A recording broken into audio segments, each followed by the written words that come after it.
mission of FSU Coach is to prepare and equip the next generation of coaches and sports professionals with best practices and current research to enable them to pursue excellence. We have 2 academic programs, the online graduate certificate, which is 4 classes, and also a 10-class master's in athletic coaching. Our graduate certificate and master's program can be started at any time, either the summer, fall, or spring.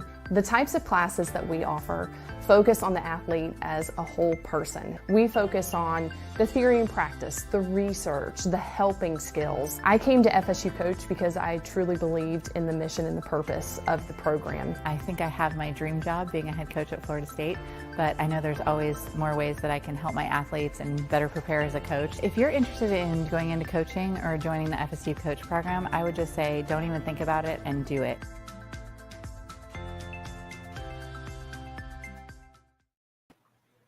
Well, good afternoon, everybody. Welcome to the Coaches Clinic. This is a collaboration between FSU Coach and USYS. We are into the last day of our clinic. This is speaker number 7, Sebastian Giraldo. Thanks so much for joining me. If you're unaware, Sebastian is the current technical director, central technical director for Colorado Rapids Youth Soccer Club. And prior to Colorado, he was the men's head coach of Corpus Christi FC, and as well, he has served as the director of coaching and methodology at San Antonio City FC.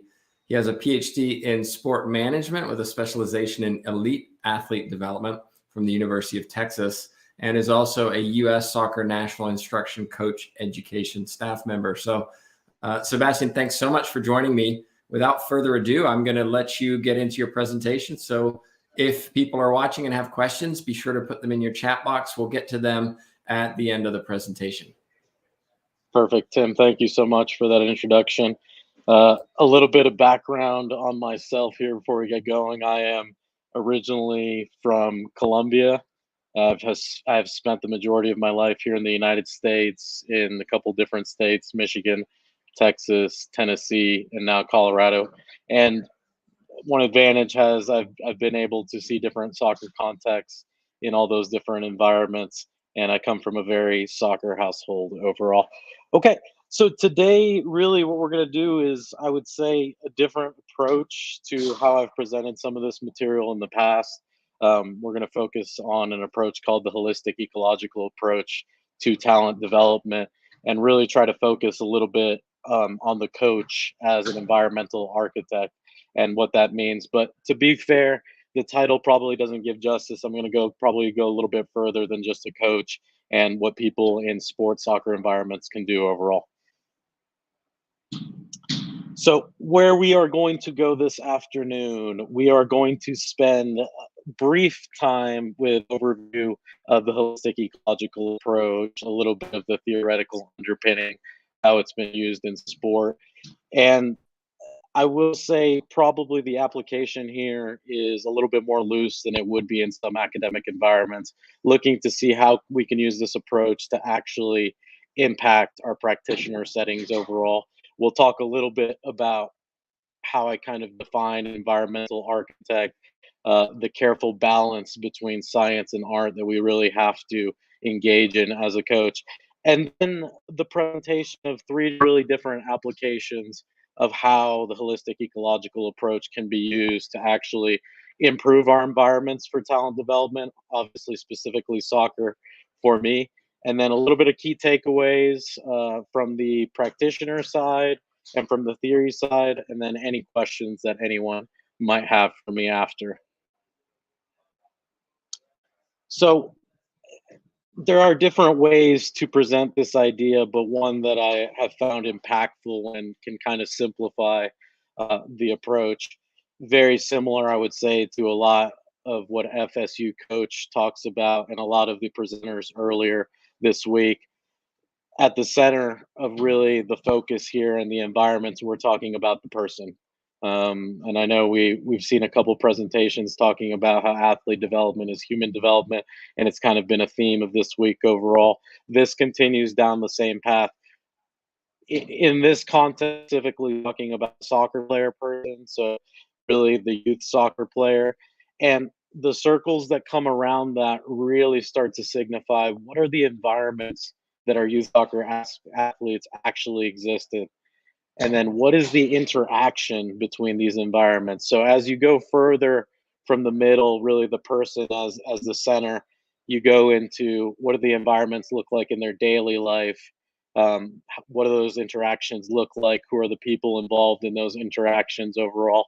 And then going a little bit outside of that, maybe organizations, contexts, political, things that might be happening in the city, anything maybe that the athlete doesn't participate in all the time, but the environments that badly affect the micro environment that the athlete exists. And then we can even zoom out a little bit further, which is what are some of the national, international cultures, the sporting culture in the United States that affect the actual development of the athlete at the core. And I've always found it to be a good way to kind of understand how we go from a very micro environment and then go outward to talk about more macro environments. So this is important, and I would say probably in a different context, I would dig a little bit deeper into some of these theoretical underpinnings of the holistic ecological approach. It is very deeply rooted in systems theory and really takes the idea that we as humans are probably made up of many systems, and then the different systems that we interact, the environments that we interact. A lot of great people. I think the title of this slide gives it justice. This is the work of many, many smart people through the years. There's ecological psychology included in here. There's talk about cultural frameworks used in different settings. And then, really, in the past 10 years, the introduction of the holistic ecological approach to talent development, used in very specific ways and very much developing still. And I think the application that I'm going to show in the practitioner settings might be a little bit different than what the research shows right now. So this is important for me. What it looks like. What How do we define the athlete talent development environment really from an ecological approach? And this is one of the definitions used in research, and there are many that kind of tweak different pieces. But I wanted to highlight some of the important features overall of using this approach. So the progressive mutual accommodation that takes place between an aspiring athlete and a composite and dynamic sporting and non-sporting that supports the development of the personal, psychosocial, and sports specific skills required for the pursuit of an elite athletic career. And I highlighted a couple points here, and I think just like any definition or long paragraph, there's probably points, different things that pop out to different people. The mutual accommodation is very important because we're really going to talk about the interactions of the different environments in which an individual exists. And we are specifically talking about an aspiring youth athlete in this context. And then you start to break up really with the approach, how we really define the approach. So the sporting and non-sporting, we often think about the sporting environment that our individuals exist in, but this approach also takes into account the non-sporting environments, what's happening with their family, maybe what's happening with school as you go outside the picture, maybe what's happening at the macro level that's non-sporting, and really focused on supporting the development of a person. And I really, as was stated earlier this week, I view athletic development really as human development, but really with the lens of how we kind of develop athletes using this approach. So breaking it down, and I always think it's important because I think the holistic ecological approach, and just in its title, can be a little bit daunting. But I think once you start to break it out, it really clarifies what it means. So when we talk about ecological today, we're really talking about the environment, how the person interacts in that environment, how different environments interact with each other, how the people in those environments interact with the athlete in the environment, and it is a constant process that that that mutual always interaction that's happening, complex maybe between some features of the environment, maybe not as complex in others. But when we say ecological, we're really talking about environment, and ecology really has become one of the key approaches to talent development. The holistic, I think, is important here because we often talk about the development of a holistic player or holistic person, and it defines it within this approach a little bit differently. Some things that we already discussed talking about the athletic and non-athletic domain that a person might exist in, the micro, the everyday interactions, and then going outside to the macro. And then really the history of the environment itself, or the interaction of the environments, the past, present, and future all affect what is happening present in the environment. And then framing it a little bit for our conversation today, which is we're going to talk about the youth soccer athlete in the United States. And that's important a little bit because most of the research done in the holistic ecological approach has been done in Scandinavian countries. Some applications starting to happen here in the United States and different contexts, Canada, but most of the work has been done in Scandinavian countries. And it's important, and I think the theme of the presentation is going to be we can take pieces of research, the ideas that maybe be applicable to our environment, and see how we can mold them to have an impact with the athletes that we're working with. So when we talk about an environmental architect, really I want to talk about an architect a little bit. What does an architect do? It's a person that designs, oversees, and constructs usually buildings. Pretty much the same here, but instead of actually designing buildings and planning and constructing, it's the idea of taking that care in designing the environments, the learning environments which our youth exist in. And there are a couple pictures there that show some complex architecture. There's one on the far right bottom there that is very important to me, which is Salt Cathedral in the caves of Colombia. But the idea here is that as a coach, and also maybe a little bit outside as a coach, what are the things that we can do to kind of design and manipulate the environments, how the environments interact with the person that we're focused on, the youth athlete, and how can we really use that as a lens to really try to progress the development of that individual. And I found it to be an impactful term. People kind of define it in different ways, but when I work with my staff and when I work in different settings, I like the coach to frame what they're doing as a real architect of the learning environments of the people that they work with. And I think it's a good launching off point for the conversation. So that leads us to how do we actually apply this approach? How do we apply the lens of kind of looking at the development of an individual athlete person, from really trying to look at their environments that existed and then the interactions between those environments, how that affects development overall. So we're going to go into three different examples of how it can be applied, pretty much going from something that I think we use very commonly in coaching and in US soccer. Zach spoke about this, and it's become a major theme of what we do. But getting to know the individual so we can really target their learning needs and kind of facilitate and maybe speed up their development overall. So when you think about our youth athletes from this lens, think about what are the environments that every day our youth athletes exist in. So some come to mind very quickly, usually. The training environment, the club environment are probably very good examples of micro environments where the player and individual exists in every day.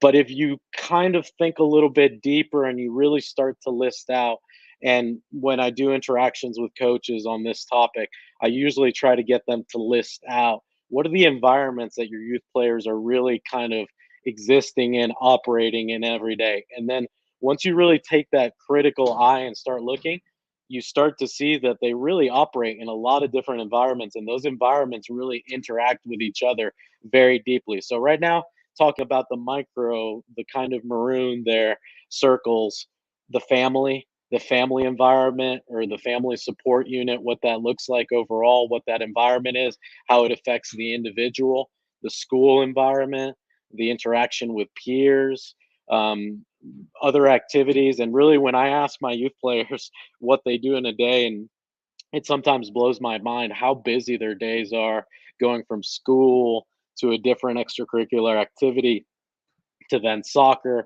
then maybe to church or whatever that is.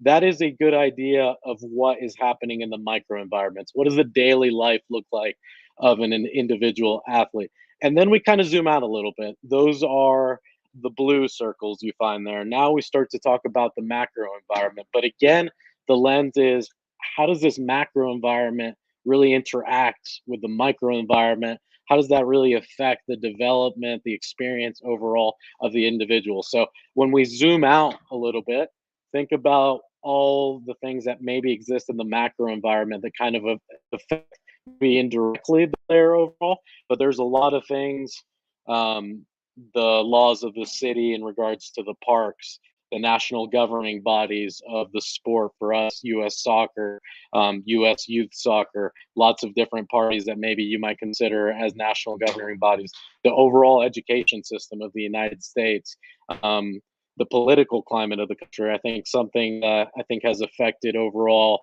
our talent development environments probably greatly in the last couple of years. What is happening with youth culture? What has changed? The introduction of technology as a normal thing in their lives, how well they handle that technology. That probably exists maybe in the micro and in the macro overall. So this kind of breaks up a little bit what we consider the micro, what we consider the macro, and really leads us to the conversation of, if we know these environments exist, we know they're affecting the actual experience, the development of the individual. What are things that we can start to do to maybe manipulate how those environments interact, maybe understand how they interact better, what is successful between those interactions, and then we can move to really start to understand. Let's try to get to know the individual, not only through the lens of knowing the individual itself, but how they operate in all these different environments. So this is probably two areas that, at least in the Colorado Rapids Youth Soccer Club, for us, kind of become pillar checkpoints of what's happening in an environment. One that I think is very common, and we see it as a theme in a lot of coach development, coach education, understanding the player, but deeply understanding the needs of the player so we can specifically target them. But I want us to take the lens of the environment. So there's a couple questions here that we use, and you can use them in many different environments. Do you know them? Do you know how they operate in those different environments? Do you know maybe how they behave at home with their family? Is that different maybe to how they relate and behave in sport environments? How do they take feedback at school? How do they take feedback in our training environment? How do they take feedback at home? What are the things that they enjoy outside of the training environment, outside of the athletic environment? Digging a little bit deeper into getting to know the individual, but with the focus of understanding all the different environments that interact and they operate in. And I think the bottom question on the left is very important. How does this change daily? How does it change weekly? How does it change monthly? It is very dynamic interactions that are happening. And a very important part of the model is that it's going to change. It changes over time. The past affects what's happening in the present, the future planning affects. And then one that I think is not as common, but is a pillar for us here, which is we want our environments to be player led. And I think for us to want our environments to be player led, we have to understand the player very well. How do they respond to feedback, maybe in different environments again? Where do they feel comfortable leading? What environments, how do they lead differently in those environments? How do they interact with their peers, maybe in the school environment related to the athletic environment that they're in? What does that mean for a coach overall? So, this is just an idea of how we can frame to start to get to know the individual through kind of the lens of the environments that they exist in. And this is, I think we're starting to get to the area now of kind of the balance between art and science. We have a lot of great resources available to us as coaches, us as directors, us as executive directors at clubs. On the left here, something that I use a lot with my staff and I use when I do coach development for the federation, the player development framework, understanding the needs of players, development stages, how that relates to technical, tactical, psychosocial. This is just an example, I would say, of the science related. And we know a lot. I would say one area of interest to me is the cognitive science, what we're starting to get to understand about the brain a little bit deeper. But then comes something I think becomes what you understand with more experience in coaching, which is you might understand the science very well, but once you start to go to application, Once you start to adapt to the constraints truly of the environments, then that's the artistry of coaching. How do we handle people? How do we get to know them overall? So on the right here is just a little example, and I'm very excited because for the first time in my career, I am assistant. I am an assistant coach on a U6 girls team for us, and it's been an amazing experience. But this is an example of a survey that was sent out to the parent group, basically diving in a little bit deeper so we could get to know their daughters before we even truly met them in our training environment. And this is just an example of some questions, but related to the past slide, what are other activities that their daughters enjoy? How do they best learn? What are the methods? How do they respond to feedback? And then a funny question, because our team theme for the U6 level is for our team is kind of fun and snacks. So questions about what kind of snacks they like, what kind of allergies they might have to food. But these are just ideas of how we can do kind of the preparation and planning from environmental lens to get to know our player a little bit better. Here would have been beautiful, and I don't think they're going to play for us, which is very unfortunate.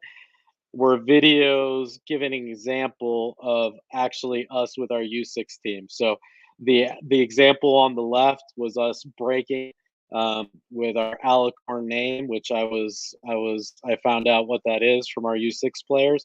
But this was actually us in action, kind of applying what we had received from the parents in terms of what they wanted to learn, how their kids learn best, and this was just an example, but we can move here.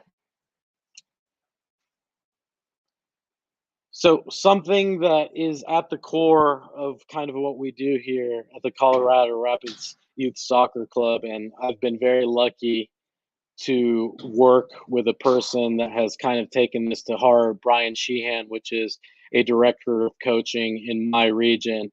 And this idea of let us play really generates from play theory, from how kids may learn best overall.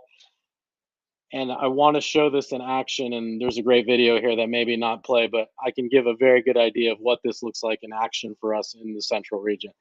So, Let Us Play is basically an initiative to really, really impact the game environments of our players with an understanding that there is a lot of interactions happening in that game environment and a lot of people involved in those interactions that probably we want to work with, we want to maybe educate to really improve the game environment for our players. So the three real groups that we're talking about here, the whistle representative of the coaches, which probably have a lot of the decision making power and really impact. They are the architects of really this being implemented. The players themselves and the families, the support units, what that looks like from their side. So we have our families and our players and our coaches all take a pledge that basically revolves around letting the players play. All good. I know we're doing a little work here, so I think the videos will work.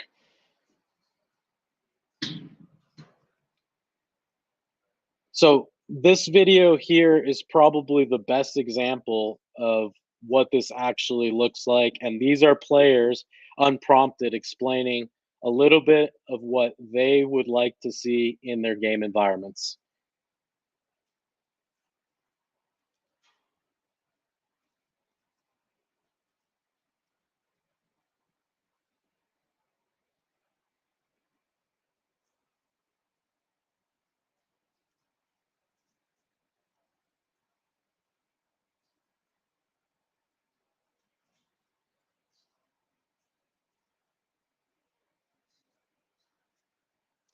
All good. So a little bit of audio problems, which is natural when we do virtual interaction. So I've watched this video several times. We've kind of presented to our parents, our staff overall. So kind of the theme of what those players are saying is what they want that game day environment to look like. And themes that arise are positive, real cheers from the sideline, the idea that the players really probably are the ones that are experts, so they don't need the parents, people telling them what to do.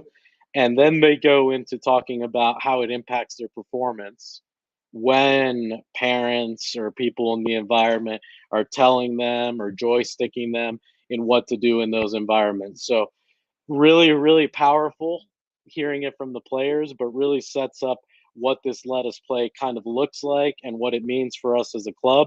And then breaking it down as we go forward here. Yeah. So perspective from kind of different groups that are involved in this. One is the coach, and I think it's very important to understand that the coach is probably one of the people in that environment that controls the most, that can manage, that can really design what it looks like.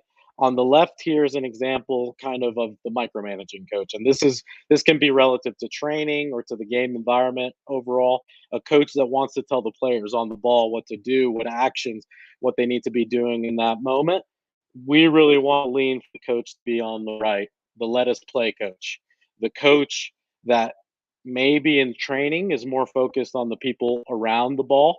Really, the majority of people don't have the ball, so very important to coach them, but also the idea in games, in training, to let them explore, to really go through exploration stages, to really orient themselves and then be able to learn.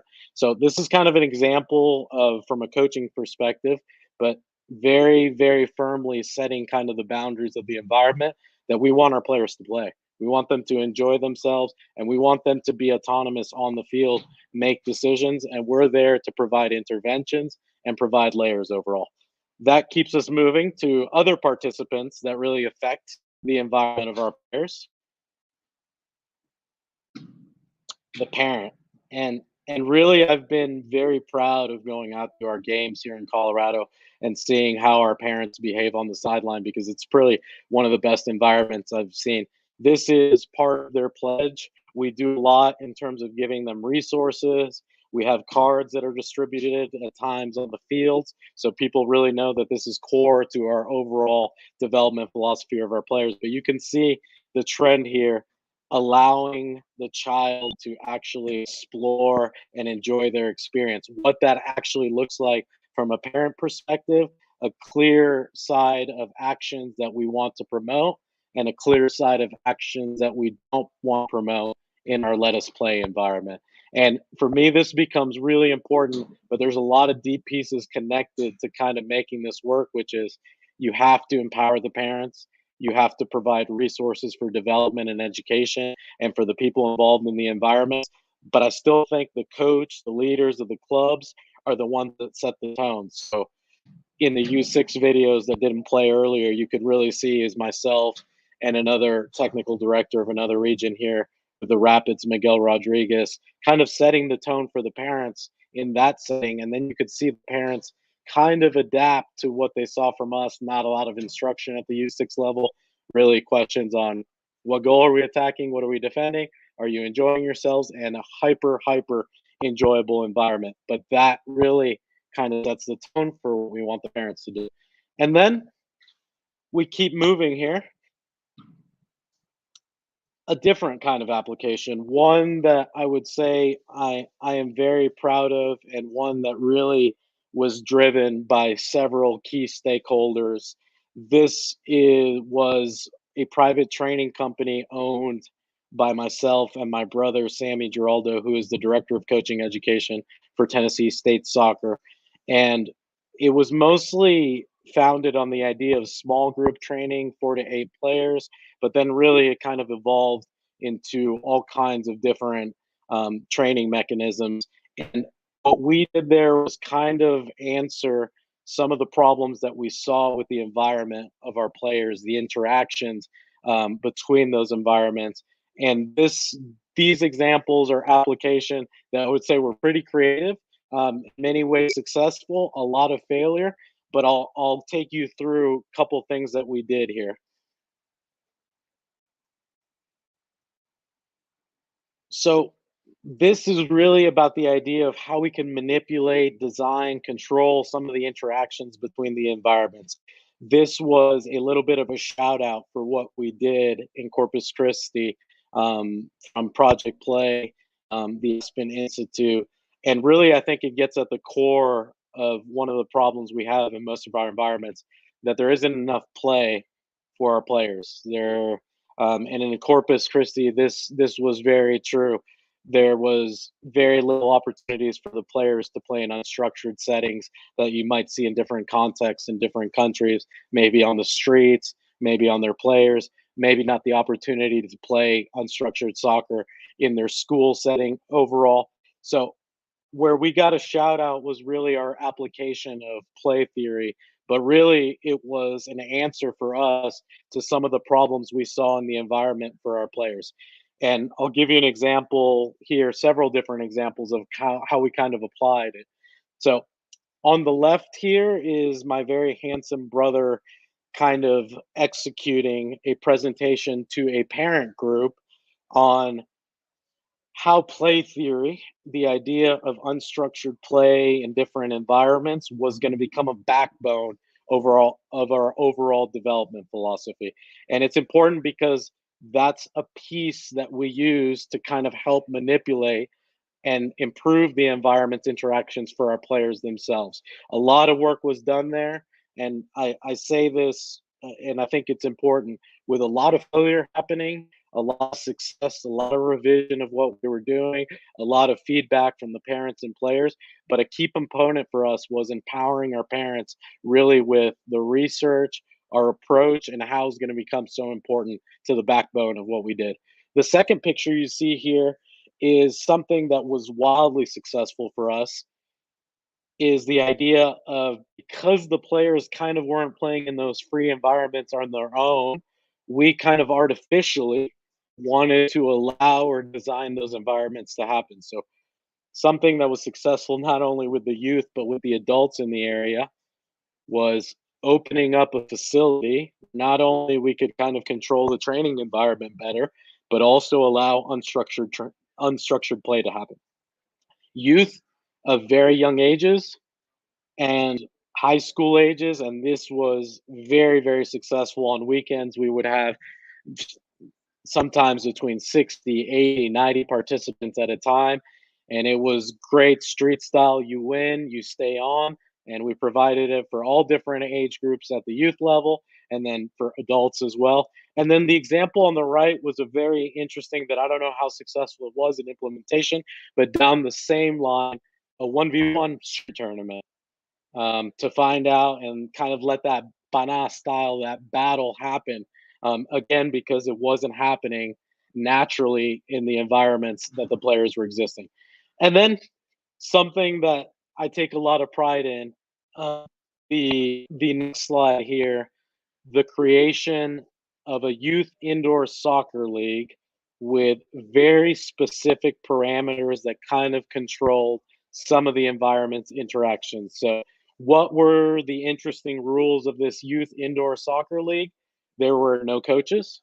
The teams really were constructed by parent volunteers or maybe a soccer coach that wanted to get his team, but they were not allowed to coach them during the actual game. So the coach's job in that environment really kind of became facilitating the player's safety, encouraging them, and then the rules went a little bit deeper overall. Very specific guidelines for the parents, how we wanted them to operate and behave.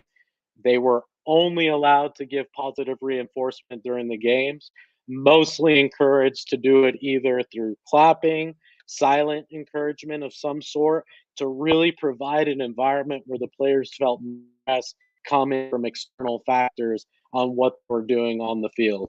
And then, probably one of the most interesting rules of that environment was that the teams that were about to play the game were allowed to choose the rules of engagement for the game, and as long as they agreed on those rules.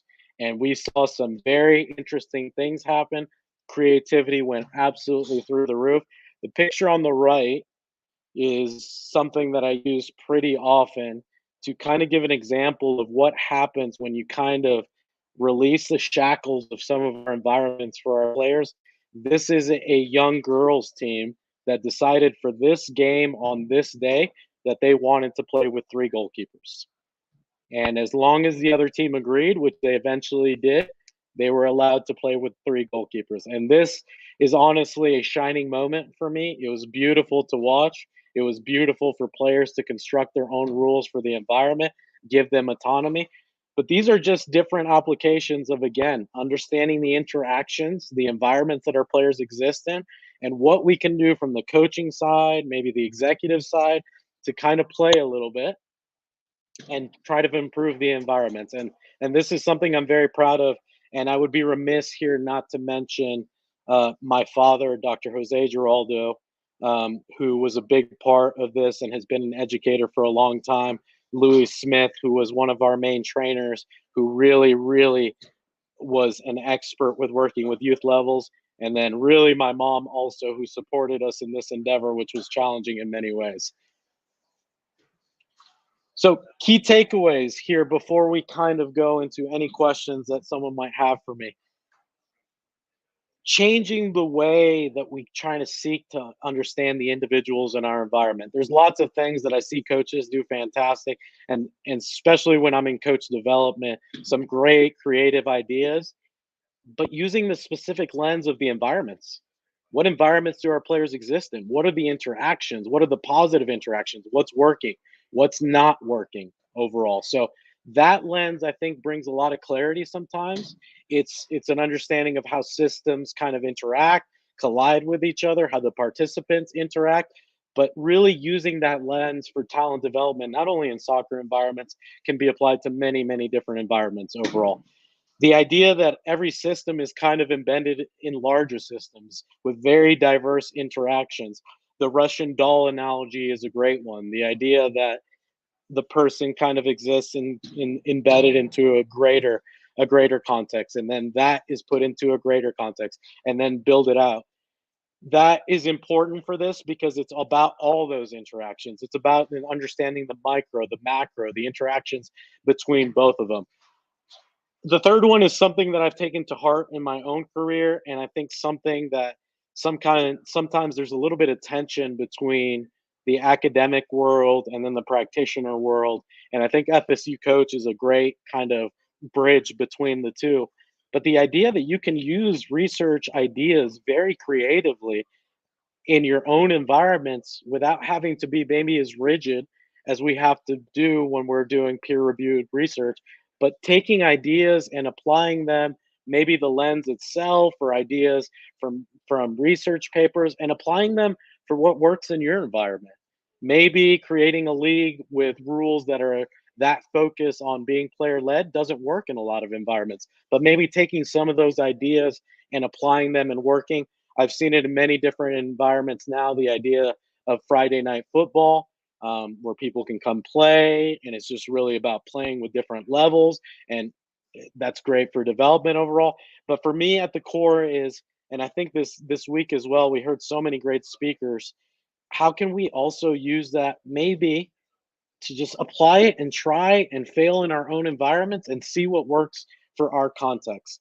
And then the last one, something that drives me in my own career and with a lot of great people that I get to work with, it's not only about the athletic development, and that is the lens, but it's really about facilitating the development and potential of these young people who have these amazing minds, have solutions that are much more creative usually than adults, and improving their development, helping maybe facilitate it to make it faster, maybe to understand what works, what doesn't, and playing with those different ideas overall to really, really make our learning environments that much better for our youth.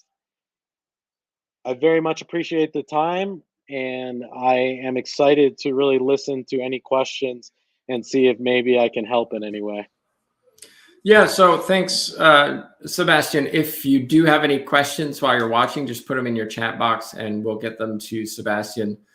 One of the questions I have is, let's talk about parents, right? You're trying to develop a system where kids have fun. Oh my gosh, who create new rules, That's not allowed. That's not soccer. To be creative and all of these things from a long-term athlete development focus are great, right? Recreational play, etc. But parents look across the city and see another club, and they're grinding out academy training every week. Kids are traveling all over the state to compete, and they go, well, my Johnny and my Jane over there, they're getting ahead because look at all that they're doing. How do you respond to that when a parent is reticent about allowing you to do things a little differently? Yeah, I will say one that is the realities of our environments. That is a very specific problem that we face. Part of this approach, I would say, is the parent empowerment piece. We often develop very elaborate frameworks for the development of the player, but I think related to that is also the development, the framework.